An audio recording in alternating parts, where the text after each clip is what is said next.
These are necks as they're supplied to us from the rough mill. Oh, wow. So at the rough mill, we'll get the mahogany and cure it in the kiln, and then we'll glue on the peg head ears. You can see a very slight color difference here. Yeah. The reason we do that, and a lot of other makers who have that style of headstock, if you didn't do this, you'd be wasting a lot of wood. That's so, straight shot through here, right? Right, that's straight through here, and then you just glue the ears on. Oh, interesting. Okay, I hadn't thought of that. Yeah, you'd be wasting twice as much wood, literally. All this here, all this would be wasted. Okay. So we rough machine it to this point, and we glue in the truss rod. The truss rod is an interesting story too.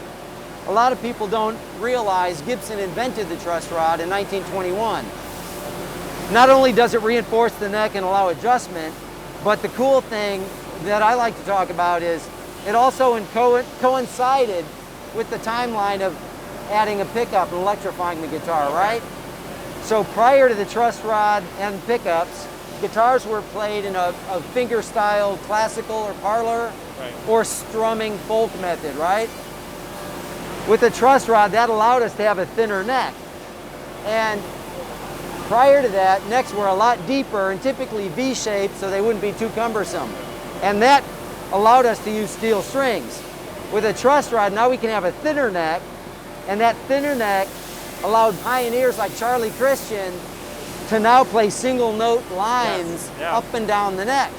People didn't do that prior to that. Oh, fascinating. So it was the truss rod as well as the pickup that facilitated that modern lead guitar sound. Okay. So that's why a classical guitar will still have that thicker neck. Yeah, and a classical is more D-shaped, you know, flat, because they typically play with the thumb on the back of the neck. Right. On steel string guitars, before the truss rod, they're typically V-shaped to cut down on the circumference, and they typically played with their thumb, you know, like that. You know, if they're strumming, sometimes at the bottom if they're playing things down there. Sure. Not necessarily classical style. Right. So, yeah, that's kind of the evolution of that shape. I never put that two and two together, you know, but that makes total sense. Yeah. 1921, Gibson invented the truss rod? Yeah. And everybody... So also, that's why if you have a truss rod break, so to get at it, that's interesting to see that too, is how you glue it in. So to repair a truss rod, what would you have to do? Take the fretboard off? Yeah, so you'd take the fretboard off, typically with heat, you know, heat clamps, and remove the spline, and then you can access the rod and take that out. Okay. There are some methods. If it only snaps, you know, at the end, you can counterbore that and rethread it and sometimes get by with it there. But the theory of how it works is there's a slight curvature in it, and it's held captive by that spline and then the fingerboard on top of it.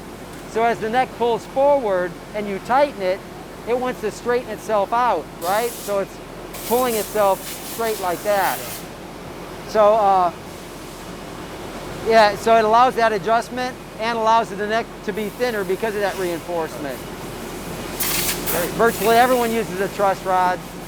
And when other makers like Fender started making their first guitars, patents are only like 17 years old, right? Or, you know, they only last for 17 years. So then they were naturally able to adopt the truss rod. So.